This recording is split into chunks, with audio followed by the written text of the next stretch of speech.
Kumusta po kayo? Kumusta po kayong lahat? Hindi ko po marinig. Kumusta po kayong lahat?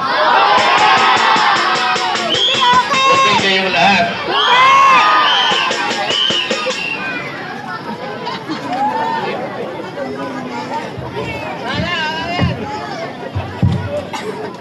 Pag okay kayong lahat, ang ibig sabihin, mura ang bigas.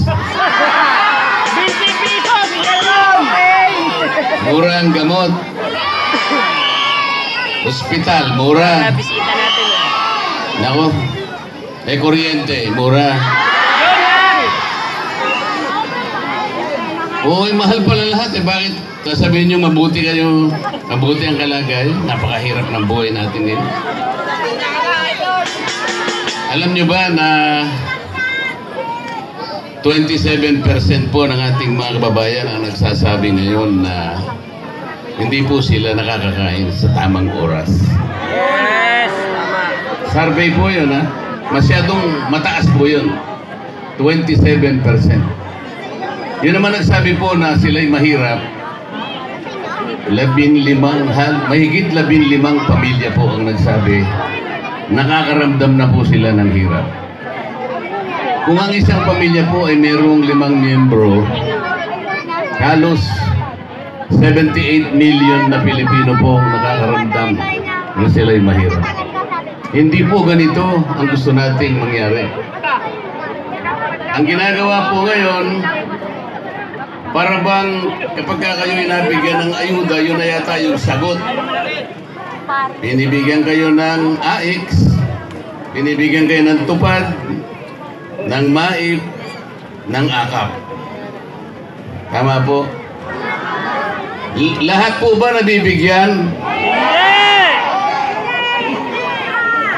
Pili lang! Kailangan malaman po ninyo ito. Unang-una po ako ay nagpapasalamat. Nandito po kayong lahat. Napakarami po ninyo. Si Yorme, darating na po. Nagkita po kami ni Vice Mayor Chi. Kumakain lang po dyan sa may baba.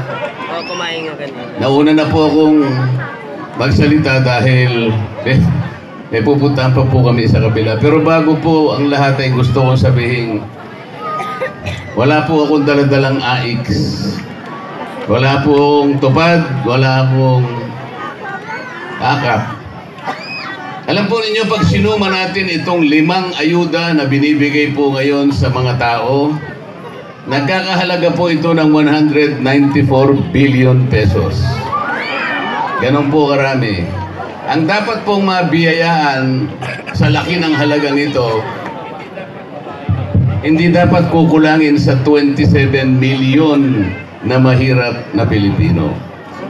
Dito lamang pwede kong tanungin, kayo po ba lahat ay nabigyan? Sa tansya ko po, wala pang 10% ang nabibigyan. Sa makatuwid, yung ayuda po ay hindi sagot, hindi isang mabuting hakbang para ibangon ang kahirapan ng isang nagdarahok na pamilya. Ano pong gagawin natin? Alam po ninyo, kapag ako po ay nakarating sa Senado, kapag nakarating po ako sa tulong po ninyo, ganito po ang gawin natin. Sasabihin ko sa mga kasama ko sa Senado, ganito ang gawin natin. Hindi naman lahat nabibigyan ng mga ayuda kasi. Yung sistema hindi perfecto. Merong korupsyon na nangyayari. Hindi lahat nabibigyan. Kailangan lahat mabigyan. Paano po natin gagawin? Lahat po ng pamilya na kumukonsumo ng 2,000 pesos na kuryente, ilibre na po natin yun. Pwede po natin gawin yun. Kasi sasabihin ko sa mga kasama ko, gawin natin. Ito lang ang paraan para yung 27 million Pilipinos na mahirap, lahat po mabigyan. Kinuwenta ko na po eh. Ang halaga po ng lahat ng yun, pag nabigyan natin o nailibre natin ang 2,000 pababa, ang bilang po na napagsilbihan natin, 27 million Filipinos. So lahat po nabigyan. Wala pang korupsyon. Bakit po? Diretso na po sa inyo eh. Wala pang magpapapogi. Kasi, kala mo galing sa bulsa nila, bibigyan. Hindi po, sa inyo po yun eh.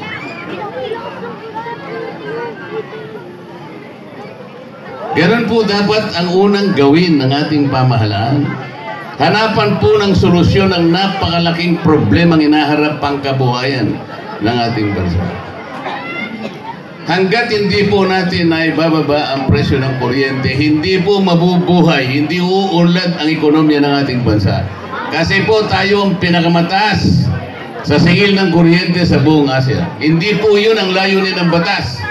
Yung batas po na ginawa, 24 na taon nang nakararaan, ang sinasabi po, idulot mo ang serbisyo ng kuryente sa lahat ng mamamayang Pilipino sa abot kayang halaga. Yun po yung nakasulat. Letra por letra. Abot kaya. O bakit po baligtad na nangyari? Kayo po kasi sino binoboto ninyo? Kasalanan niyo naman ito. Ilang pong eleksyon na, puro po balik-balik na lang. Gusto po niyong magkaroon ng pagbabago? Bumoto kayo ng bago. Yun lang po. Tingnan po niyo yung nangyayari. Sa harap ng napakaraming problema ng ating bansa, ang ginagawa pa, nagkakahati-hati ang ating bansa. Isipin niyo, tatanggalin niyo ang Vice President. Saan naman kayo nakakita ng ganun? Wala namang kasalanan ng Vice President. Wala po talagang kasalanan. Kasi, ganito po ang ginawa nila eh. Sabi niya, tingnan natin yung pagkakagasta ng kanyang confidential funds. Tingnan natin. Confidential funds. Tinanong ko po sa COA, ilan po bang opisina ng ating pamahalaan nang mayroong confidential funds? Na ipinalam din ng COA na sila'y ino-audit din. Ilan po ba? Mahigit pong 400 na opisina ng ating bansa. Bakit po isa lang yung ating inuusig? Ba't isa lang po ang ating sinusuri? Mapagkakamalan tayo, sabi kong ganyan, lalong-lalo na ang mga mamamayan ng Maynila, matatalinong mga tao yan. Mapapansin at mapapansin, namumuliti ka tayo. Tinanggal po nila, in-impeach nila ang Vice President, wala pong batayan. Kasi po, hindi tungkulin ng House of Representatives na kapiyang mag-audit. Ang meron lamang pong karapatang mag-audit na kaisa-isang opisina, ito po yung Commission on Audit. Congressman lang po kami, hindi man kami auditor, bakit kami magpapasya kami mag-audit? Yan po ang nangyari. Tingnan po niyo yung ginawa nila sa Pangulong Duterte. Walang kasalanan ng Pangulong Duterte. Ang kasalanan niya lang kung may tuturing po natin. Nakita po niya yung panganib ng droga. Nakita niya na kapag hindi niya nalabanan ang epekto nitong lumalaking problema ng droga, masisira ang pamilya. Tama! Mawawasak ang lipunan, wala ng kinabukasan ng ating bansa. Tama! Meron pong namatay. Bakit po may namatay? Yung nagsusulong ng mga droga, mga kriminal ito. Wala nang inisip ito kundi makinabang. Pero sisirain nila. Sukat na sirain ang kalagayan ng pamilya. Walang problema sa kanila. Kumita lang sila. Yun lang ay. Gumagamit ng droga, nagbebenta ng droga, nang bibiktima ng pamilya. Bakit hindi po nila isipin ang nabiktimang mga pamilya ng mga drogista? Yan na nga eh. Bakit po huusgahan ninyo ang programa ng isang pangulo base sa dami ng namatay? Bakit hindi nyo husgahan sa dami ng pamilya sa milyon-milyong Pilipinong nakinabang doon sa kanyang kampanya sa droga? Dapat ganun po. Tingnan yung nangyayari ngayon, nagkakahati na po tayo ngayon. Paano natin re-resolvahin ang problema ng bansa? Kailangan naman po siguro bumoto naman kayo ng taong inakala ninyong gagawa naman, magtatapat sa inyo. Kayo naman po ang may kasalanan. Ang gusto niyo yung gumagawa ng pelikula. Paano po ang gagawin natin? Alam po niyo, parang ganito para magkaintindihan po tayo. Tingnan po natin ang Senado. Kumbaga sa niluto, iba-ibang sangkap, iba-ibang sahog. Pinilit po ninyong niluto, kayo pong lahat ang nagluto. Pinilit ninyong niluto. Eh kasi po, kung kayo po yung nagluluto ng paksiw, alam po ninyo yung sahog. Alam po ninyo, sinigang, alam nyo. Metsado, adobo, alam po ninyo. Pipiliin ninyo yung sahog para maidulot nyo sa pamilya nyo yung tamang putahe na gusto nyo ibigay sa kanila. Ang ginawa nyo po, pinagsama-sama nyo lang po ang mga sahog at mga sangkap at bigla nyo niluto, kayo po yung nagluto eh. Pagkatapos, dinilagay po natin sa ating kapagkainan. Sabi nung anak natin, Nay, ano po ba itong niluto nyo? Huwag mo nang itanong kung ano yung luto na yun, basta kainin mo. Mahirap po yun. Mahirap po yun. Sino nagluto? Kayo po, hindi nyo na pinili ang sahog. Madalian, mabilisan. Pakakain nyo ito, hindi nyo naman alam kung anong klase itong luto ito. Ano po ngayon ang gagawin ni Dante Marcoleta? Bakit po ako nagpipilit? Sa tulong ninyo, ay pupunta po ako dyan sa niluto na yan. Pwede po ba gawin nyo na lang akong magic sarap? Yes! Pwede! Para magkalasa man lang at mula po dyan sa lasa na yan, Thank you sa mga baka po nag-like. tayo magkaroon ng Palike po ng pag-asa. live natin. Pwede po ba? Pwede po? Pwede po? Walang usapang matino po ito, ha? Dante Marcoleta po. Number 38 po sa balota. Madali pong tandaan. Kalibre 38, madali pong tandaan. Si Senador Bato po, number 22. Kalibre 22 lang yun. Paltik lang yun. Salamat po sa inyong lahat. Salamat po. Kailangan po makabalik ako rito. Makakabalik ako rito. Sa tulong ninyo, pagbabalik ko, magkikita-kita tayong lahat. At ang aking mga kaibigan, si Yorme, si Chi, ang inyong magiging mayor at vice mayor at lahat po ng kanyang team. Para sa ganon, pagbabalik ko, kasama ko rin po yung team na nakikita nyo ngayon. Gagawa tayo ng mabuti sa ating bansa. Salamat po sa inyong lahat. Maraming salamat po. Muli po, wag po natin kalimutan i-shade ang number 28 sa hanay ng mga senador. Muli po, palakpakan po natin Senator Rodante Marcoleta!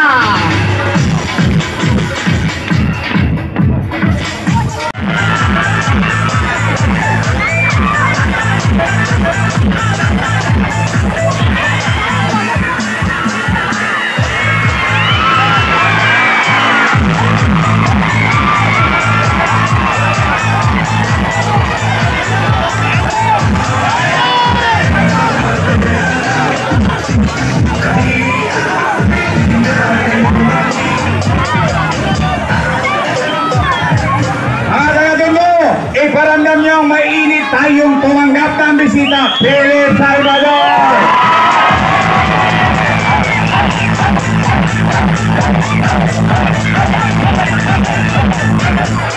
Okay, ngayon, sige, babalik na tayo. Yorme, ano naman ang gagawin mo sa amin sa kinabukasan? Hindi ba dapat yun ang sinasabi ng mga kandidato? Kasi kanina, yung ginawa natin, yun yung kwento na may kwenta. Tama mali? Pero nangyari yun sa nakaraan. Ano naman ang gagawin natin sa kinabukasan? Nay, Tay, anong una kong gagawin? May awa ang Diyos. Sa tulong nyo, nakabalik tayo. Napapansin nyo ba ang Maynila dumudugyot na naman? Talaga? Ang baho na naman ng rekto. Tama mali? Ang basura 5-5 na naman. Yung mga nanay natin, yung mga tatay natin, yung mga matatanda, nahihirapan magtapon ng basura. Ang taas sa pinadala sa atin, panghakot ng buhangin. Tama mali? O Nay, Tay, ang una kong gagawin, lilinisin ko ulit ang lungsod ng Maynila. Pangalawa, anong ulit kong gagawin? Nay, Tay, napapansin nyo ba? Sa GMA7 News, sa ABS-CBN News, at lahat ng news outlet, laman na naman ang Maynila ng balita. Hold up dito, hold up doon. snatching dito, snatching doon. Nakita niyo yung Arten? Tanghaling dapat bubuksan ang kotse mo. Nakita mo, Arten? Dream mo truck driver, bubuksan. Kukulatain yung driver para kunin lang yung cellphone pero walang gobyerno. Saan ka nakakita? Jeepney driver. Dadakmayin yung perang kinita ng mga bata pero walang humuli. Noong isang araw, pinatayan tayo ng chairman. Tama! Isang palo. Nagsaksakan na naman kagabi sa Tondo. Buti sana kung nagsaksakan ng gwapo katulad ni Ipe Salvador.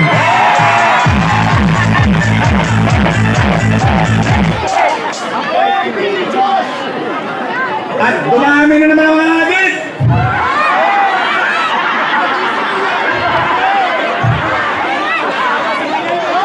Hindi naman yan, ha?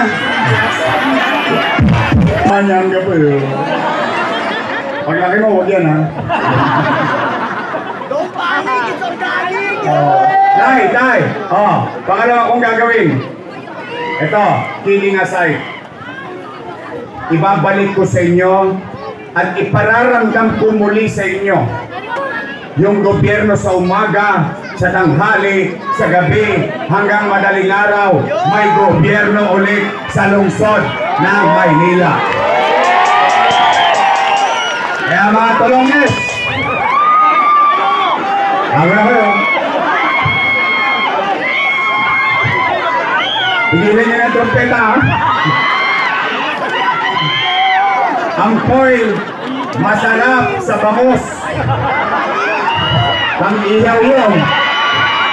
Hindi bagay sa lighter yun. Kukuhin na pa ako kayo. Saguhin nyo na yan. Bagong buhay ka na ba?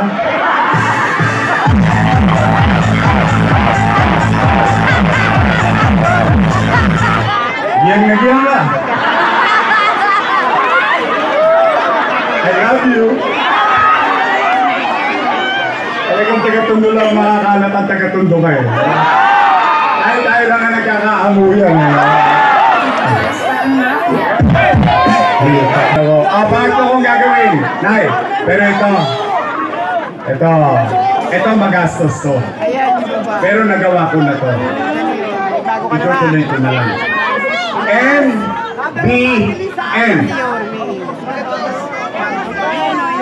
MBN, Minimum Basic Needs. Ano yan? Housing, education, healthcare, and jobs. Anong ibig sabihin? Ang pamilya may masisilungan. Yung tatay, yung nanay, may trabaho. Yung anak, may maayos na eskwelahan. Pag nagkasakit ang pamilya, may maayos na ospital.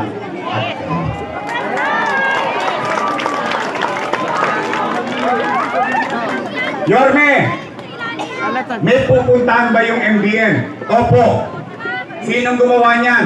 Saan ba namin pwede makita yung patunay niyan? Sa Singapore. Sa idol ko. Si Lee Kuan Yew. Sumalangit daw ang kaluluwa niya. Sino si Lee Kuan Yew? Prime Minister ng Singapore.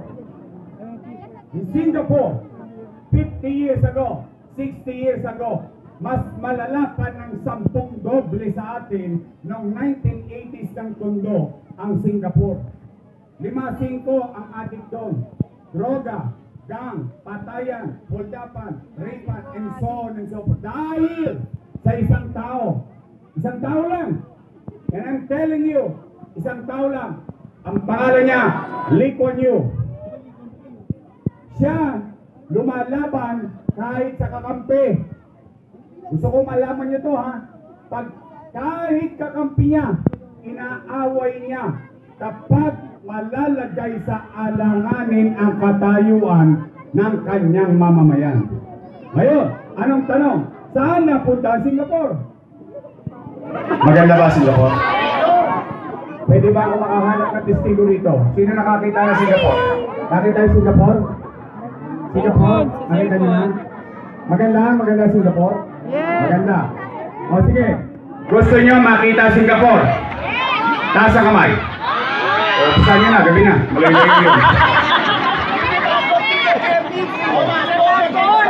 yun. Pag yun nangyari, ang tanong, imposible ba yun? Hindi. Mahirap ba yun? Opo.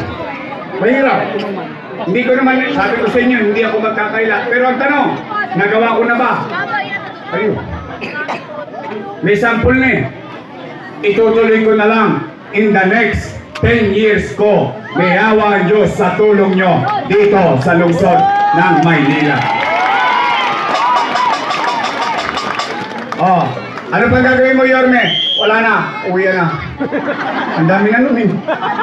Sa totoo lang, kung yung MBN lang, hindi na ako halos makatutulog nun. Sa totoo lang. Pero, yun, sigurado ako, eto, sigurado ako, katuwaan lang, mga batang dagupan. Katuwaan lang. Minsan, total 12 days pa naman. Punta lang kayo sa Pitas. Yung dating squatter doon, tingnan ninyo. Nasa condominium sila. Saan ka nakakita? Squatter ka lang dati ngayon. 15 floors, please. Sana all. Exactly. That's what I want from you. You claim, you ask, you demand from your government. Sana all. Because if not, lahat ng politiko kakampante. Aayudahan na lang tayo ng 1,000. Magkita na lang tayo sa eleksyon. Yun ang trabahong tamad. Yan ang tapat at totoo.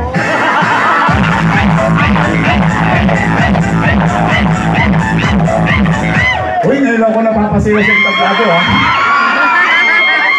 Natulungan ako rin sa ko. Ngayon ko ako sa inyo mga batang dagupan sa totoo lang. Dahil isa ito pa. Tay. O, pwede ba ako makisuyo? Ito naman, personal kong arbor. Arbor ko lang to. Kung mapagbibigyan ninyo ako, mapapagaang ang trabaho ko. Kasi I cannot do it alone. But at least honest lang ako. Anong kaya ko, anong hindi ko kaya. Where is my strength and where is my weakness?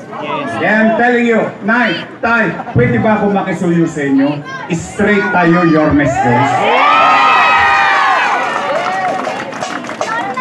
And there is logic behind it. I'm gonna tell you and be fair. Magiging tapat ako sa inyo. Kapag ginaluan niyo ako ng kontrapelo, ito to, kontra lang yan. At ang katapatan niyan sa politika niya, hindi sa inyo. Kasi ayaw lang nila yung askag ng mukha ko. It's gonna be like a personal thing, not your thing. Tama ba? In a sense? Ngayon, pag dito may naligaw ng landas, ako na mangungonyag para sa inyo. Pananagutan ko na sila. Pwede? Dalawang grupo lang naman ang pagpipilian ninyo eh. Dalawa lang. Unang grupo, Yorme's Choice. Matamis. Yung kabila, Ladies' Choice.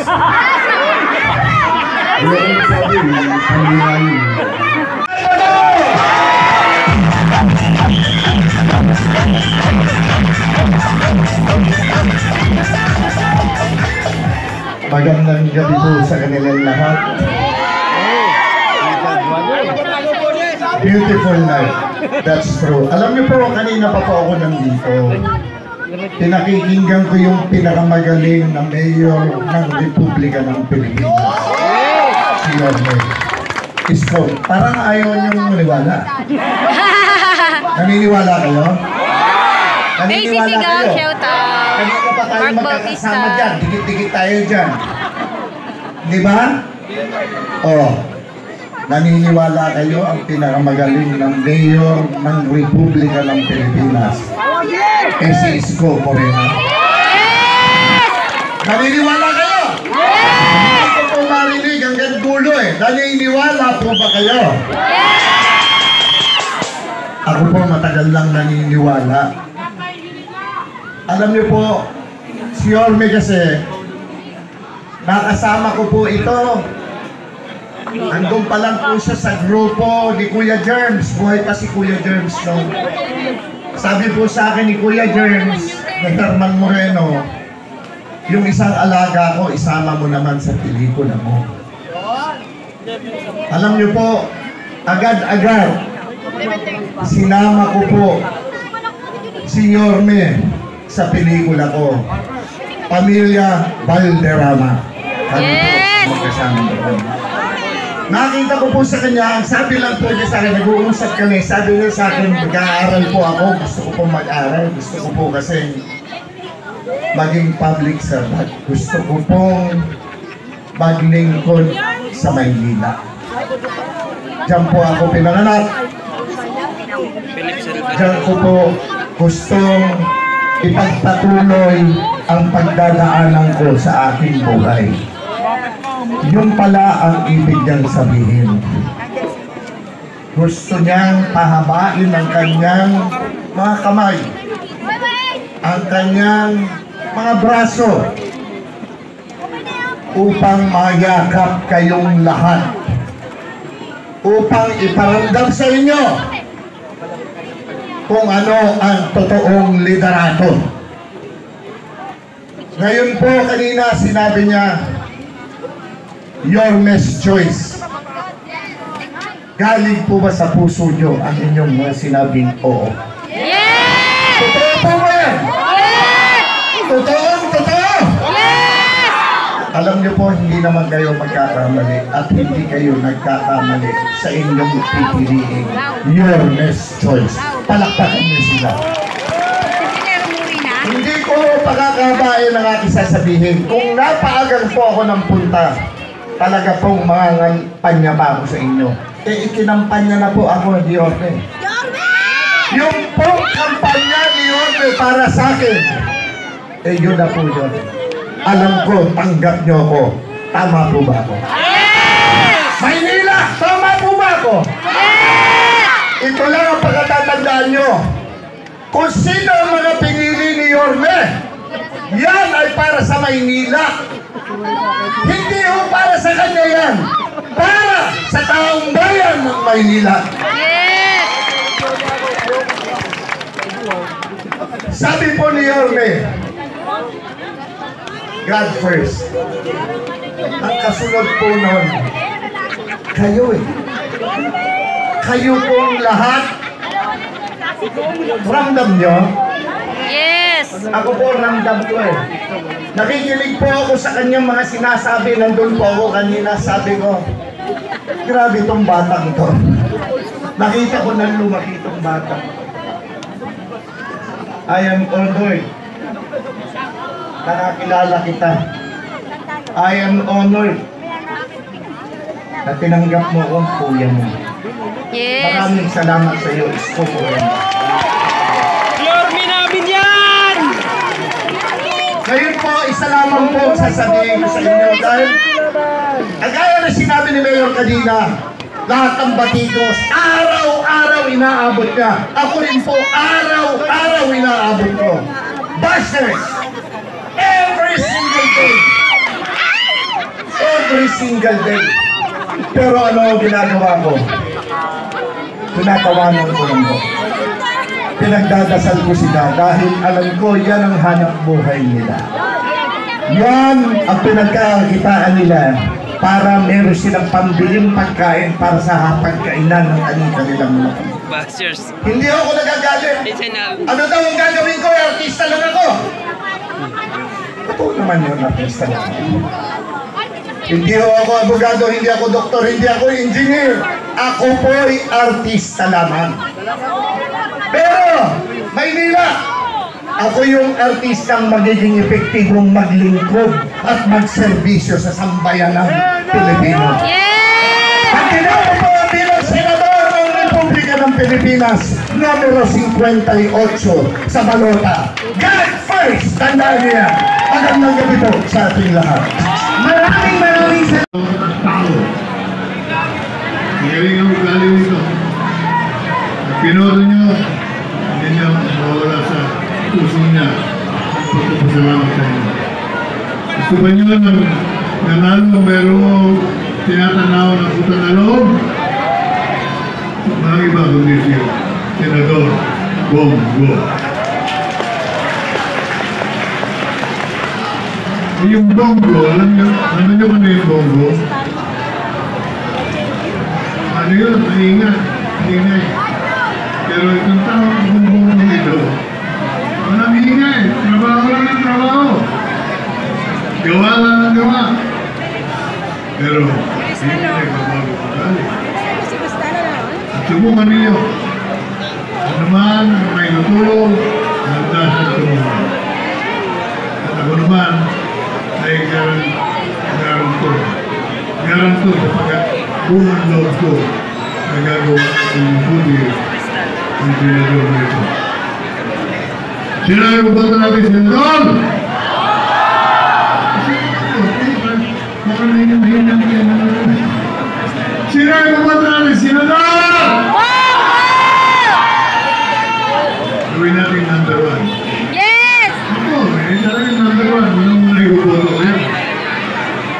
Wala na ako yung boto. Dahil, karena may bumubulong sa akin. Si Senador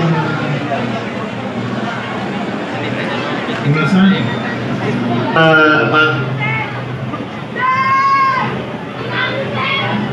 Hello, yan. Magandang gabi po sa inyo lahat. Ako po ay isang Bisaya na Batanggenyo. Kapitbahay tayo, sa Maynila po ako nakatira din po. At dito rin po ako nag-aral noon. So ituring nyo lang po ako na hindi iba sa inyo. Iba, kapitbahay kami ni Councilor Bobby Espiritu. Diyan lang rin po ako nakatira sa isang apartment rin po. Simpleng buhay lang po ako. Taga-probinsya po ako. Tulad ni dating Pangulong Duterte. Kanina po, papunta ako rito. Papasok ako, may nagpapasalamat. Sabi nila, salamat Senador Bongo sa tulong, sa malasakit. Huwag po kayong magpasalamat sa akin. Sa totoo lang po, ako ang dapat magpasalamat sa inyo dahil binigyan niyo po ako ng pagkakataon na makapagserbisyo po sa inyo. Maraming salamat po sa inyo lahat. Hindi ko po sasayangin yung tiwalang binigay niyo po sa akin. Magsiservisyo po ako para sa Pilipino. Hindi po ako politiko na mangangako. Gagawin ko lang po ang aking trabaho para sa Pilipino. Alam niyo, kilala niyo na po ako. Ilang beses na po ako bumalik dito sa Maynila. Sunog, pag binaha kayo rito, nandito po ako. At bukas po ang aking opisina para sa inyong lahat. Malaki pong utang na loob ko sa ating mga kababayang Pilipino. At hindi ko po sasayangin yung tiwalang binigay niyo po sa akin. Bisaya po ako na Batanggenyo. Sino ba sa inyo mga taga Mindanao dito? Taas ang kamay. Jesus, Mario Joseph, bagyan mo diyan. Sino mga taga Visayas? So, sino mga Bulanon? Madrong gabi. Sino mga Ilonggo? Ilonggo? Lente ka mag-anak ko na? Alam niyo mga Ilonggo, pinsan ko yan. Kasi ang tawag sa inyo, Ilonggo, ang pangalan ko, Bongo. Sino Waray? Ako rin, Waray Kwarta. Ay, umay. Anyway, sa mga Ilocano, narimbag na malim, sa mga Bicolano, maray na gabi sa inyo. Basta tayong lahat, magkakapatid po tayo, Pilipino tayo, magmahalan po tayo. Unang-una, katulad po ako ni Pangulong Duterte, probinsyano lamang po na binigyan niyo po ng pagkakataon. Maraming salamat po sa pagkakataon binigay niyo po sa akin, sa mga kababayan ko. Patuloy po ako magsiservisyo sa inyo sa abot ng aking makakaya. Ngayon, bago ko lang magre-report po ako kung ano nagawa ko po sa Senado. Pero unang-una, gusto ko munang pasalamatan ng aking mga idolo sa public service. Alam niyo, si Congressman Lito Atienza, dating mayor po, 1998 to 2007.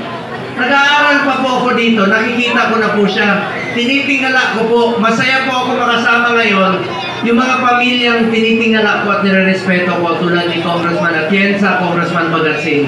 Ngayon nakakasama ko na po sa entablado. Kaya ako rin po ay nakikiusap po sa inyo, kung mahal niyo po ako, mahalin niyo po ang inyong former mayor, ang inyong buhay party list, Congressman Lito Atienza, dahil napakataas po ng aking respeto sa taong ito. Palakpakan po natin, Congressman Lito Atienza. Sir, maraming salamat po sa inyong serbisyo sa Maynila.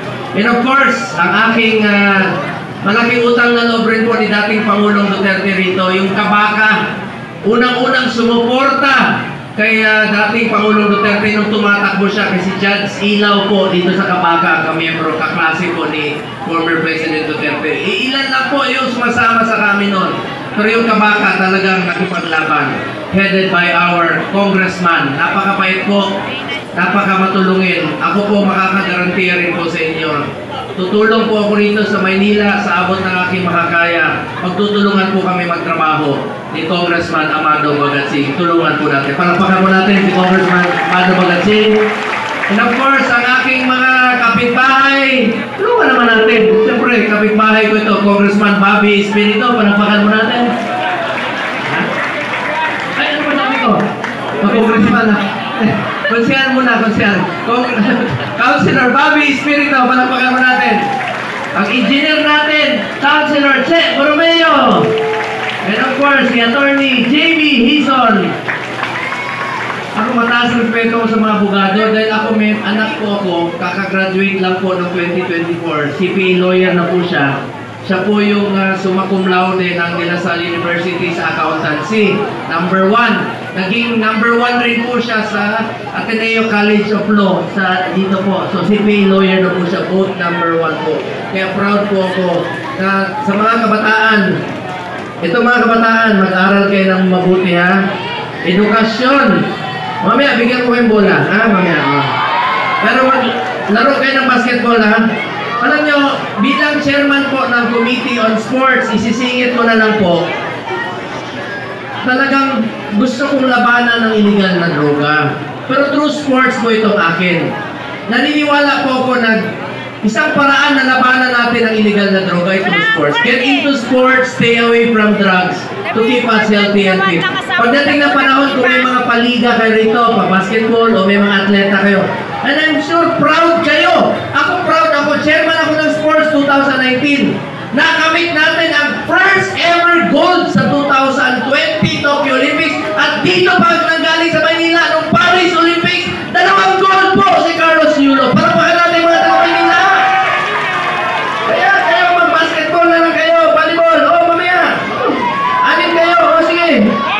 Walang hangin. Okay lang. O kung nagmamadali kayo, sayang. Kung nandito si Philip Salvador, maraming hangin sa tiyan. Minsan si Philip Salvador, minsan kasama kami sa kotse, tumutunog yung pantalon niya. Pag hindi ako makahinga, siya panggalit, sabi niya, huwag ko rin amoy. Nakikiamoy lang no? Mabait yun. Huwag niyo kalimutan na si Mr. Efectivo, Philip Salvador, yung kasamahan ko rin po sa partido. Patulungin po yun, idol ko yun sa pelikula. Mamaya, kayo magalala. Mga kabataan, isa po ako sa author at co-sponsor ng National Academy of Sports. Meron na po tayong eskwelahan sa New Clark City. Isa po ako sa author at co-sponsor. National Academy, love you rin po. Isang eskwelahan po ito na pwede na mag-aral at the same time mag-training ang student athletes po. Kaya suportahan natin ang ating mga atleta. Ako mahilig ako sa basketball. Nanon ako dyan sa Ninoy Aquino Coliseum, mga bata doon. Bongo, bola! Sinisigawan ako, sabi, hoy, Bongo! Sabi ko, hoy ka din! Hindi. Ibig sabihin yan, ang turing nyo sa akin parang kapitbahay lang. Huwag nyo po kung tawagin senador, Bongo lang tawag nyo sa akin, okay lang sa akin. Paano nyo ba malilimutan ang pangalan ko? Ang daling nagdalawa, G.O. Ang apelido ko, ang pinakamadaling maalala nyo. Pag traffic dyan, ano yung maalala nyo? Ano yung traffic light? Go. Pag gutom na kayo, bibili kayo ng manok. Shocks, no? Kita nyo? Ano pangalan ng dating Pangulo? Rodri? Ano paborito namin ulam? Monggo! Marami yan dito, marami ang kamag-anak. Sino sa inyo rito ang go? Sino sa inyo lasenggo? Mataas kamay. Ay, kumari pa kayo. Meron na akong paalala. Sa lahat ng mahilig uminom dito, sa lahat ng lasenggo, huwag kayong magmaneho pag nakainom. Delikado yan. Pag may nangyari, ako na naman maalala nyo, pag kayo ay na... kita nyo, hindi nyo maglimutan pang ito. O, isa pa, anong paborito nating araw? Walang trabaho. Linggo! Huwag kayo maingay. Anong paborito hotel ni Philip Salvador? Sugo! Isboso kayo. Wala naman dito. Biro lang. Gusto kong maging masaya rin po ang inyong pagpupulo ngayon. Para hindi puro seryoso. At unang-una gusto kong pasalamatan rin po ang ating mga konsehal. Tulungan po natin, Councilor Mon Yupanco, panapakan po natin. Councilor Zeb Laurenio, panapakan po natin. Ang anak po ng aking kaibigan, nire-respeto si Ma'am Carmen Ignacio. Councilor Ignacio po, panapakan po natin. Salamat po. Wala na ba ako nalimutan? And of course, no, proud po ako, nakapunta po ako dito sa inyong tablado. May, na tayo, atyensa na. Meron pa tayong bagatsing, mamaya, nandito pa, ang aking kaibigan na si Mayor Yorme Isko Moreno Tumagoso. Gusto ko lang pong ikwento sa inyo ang aming pagkakaibigan po ni Isko. Alam niyo, parati yan nun sa Davao, magkaibigan kami. Patakbo pa siya muli ng mayor. Kasama kami dyan, kumakain kami sa Lechon Kawali. Saan barangay yun? Dito. Kumakain kami nun sa kanto-kanto lang. Tuwing may nasusunugan, sinasamahan niya ako. Tuwing merong mga nabahaan, sinasamahan niya po ako. At naging kasama po kami kasi naging DSWD USEC po siya. So ang amin, kaibigan po kami. At isa lang po ang pakiusap po sa kanya. Tulungan yung mga mahihirap nating kababayan. Huwag pong babayaan. Magkakasama po tayo sa pagsiservisyo rito. At bilang inyong senador, I have authored 17 laws. I have principally sponsored 84 laws. I have co-authored and co-sponsored 187 laws. At wala po akong absent sa Senado. Perfect po ang aking attendance sa Senado. Dahil sipag, pagseservisyo, at pagmamalasakit po ang pwede kong ialay sa inyo. More servisyo po. Kung papalarin po ako at sa tulong ninyo, magsiservisyo po ako sa inyo sa abot ng aking mga kaya. Asahan nyo bukas ang aking opisina po para sa inyo naman. Bilang chairman po ng Committee on Health, Sports and Youth, health tayo. Tatlo po ang aking naging prioridad. Malasakit Centers, Super Health Centers at Regional Specialty Center. Meron na tayong 167 na malasakit centers sa buong Pilipinas. At ang Maynila po, ang syudad ng Maynila, ang isa sa pinakamaraming malasakit center sa buong Pilipinas. Tondo, Jose Reyes, PGH, at Pabella. 4 po ang inyong malasakit center sa syudad ng Maynila. At sa buong Pilipinas, marami po yan. Lapitan nyo lang po ang malasakit center. Para po yan sa Pilipino. Karapatan nyo po yan. Lapitan nyo lang po. Kung may kailangan rin po kayo, bukas po ang aking opisina bilang inyong senador. Nabanggit ko na kanina, chairman ako ng sports at youth. Sa mga kabataan, kayo ang kinabukasan ng bayang ito. Gusto ko lang po isingit sa inyo.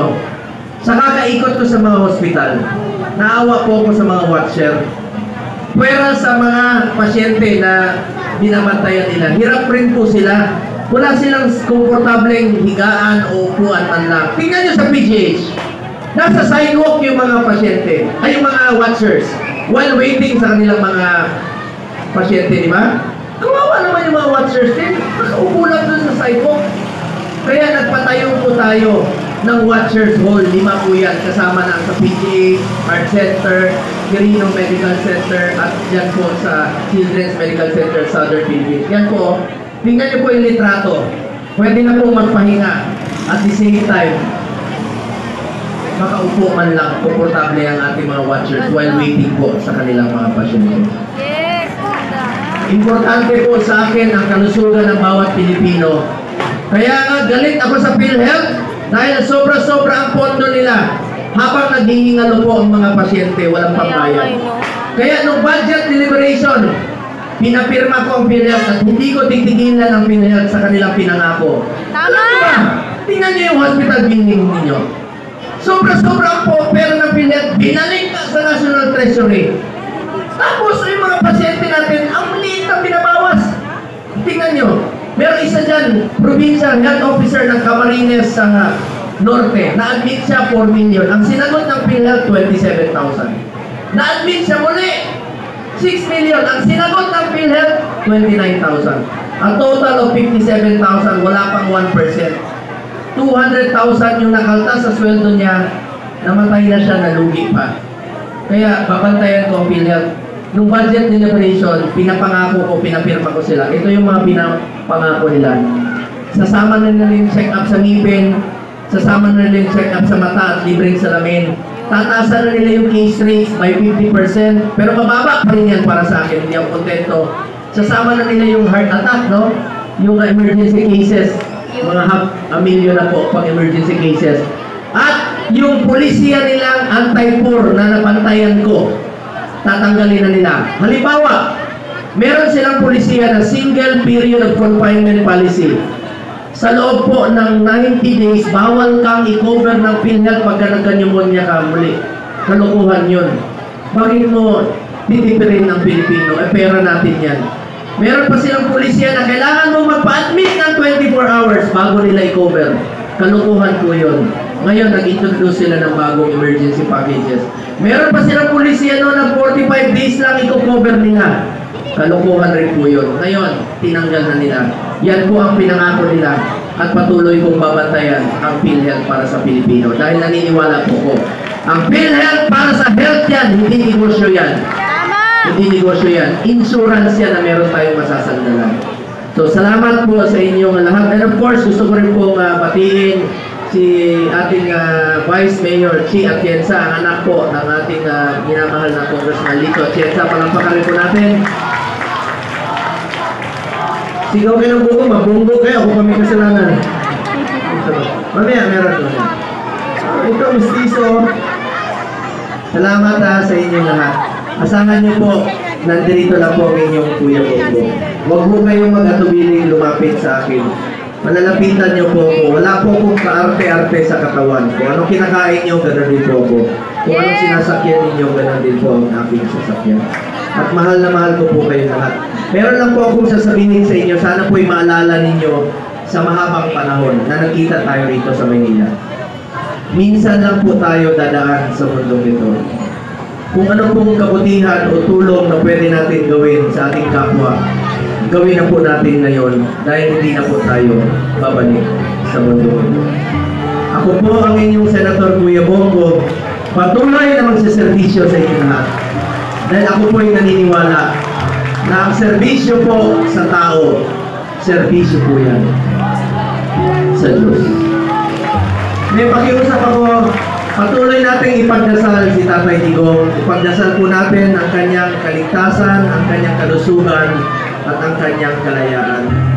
Hirap po maging 80 years old. Alam po ni Congressman Lito yan, mapalayo sa ating bayan. Magdasal po natin at patuloy natin siyang ipaglaban. Maraming salamat po. Alam ko marami sa inyo ang sumusuporta kay Tatay Digong. Salamat po sa inyo. Mahal na mahal ko po kayo. Salamat po.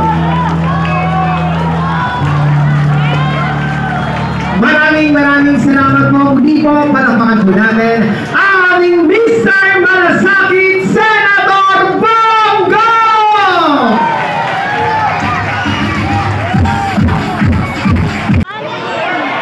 Jose, ilan ang nakita ninyo ngayong gabi? Isa. Ngayong gabi? Oh, pinuntahan tayo. Tama ba? O di labing isa na lang ang hanapin ninyo. O, isa. Meron na tayong isa. Oh. Tama ba? Tama. Do I make sense? Naboto nga tayong hindi natin nakita. Tama ba? Tama. Pero ako, testigong buhay. Yung Malasakit Center. Yes, Yes. Totoo yun. I was there. Sa PGH. Eto, sa Maynila, meron yan. Tondo Medical. Jose Reyes. San Lazaro. PGH. May Malasakit Center na itinatag siya na pinakinabangan ng mga taga-Maynila. Kaya 12 naman na senador. Pwede ba? Bahala na muna kayo sa 11. O, pwede ba? Tulungan natin si Senador Bongo. Ayo'y mag-bongo.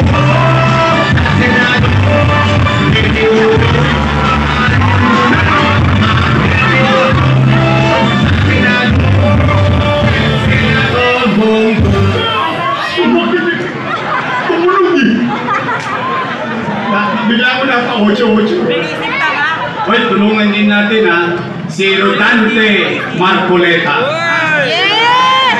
O ngayon, meron tayong nagpunta rito. Ito ako ng ninong ko. Ninong ko po si FPJ. Kaya po ako talaga sumama kay Grace po nung tumakbo siyang presidente. Ay, oh. Dahil ninong ko naman si FPJ. Ngayon, nadidiligan niya nga po. Sila meron party list. FPJ party list.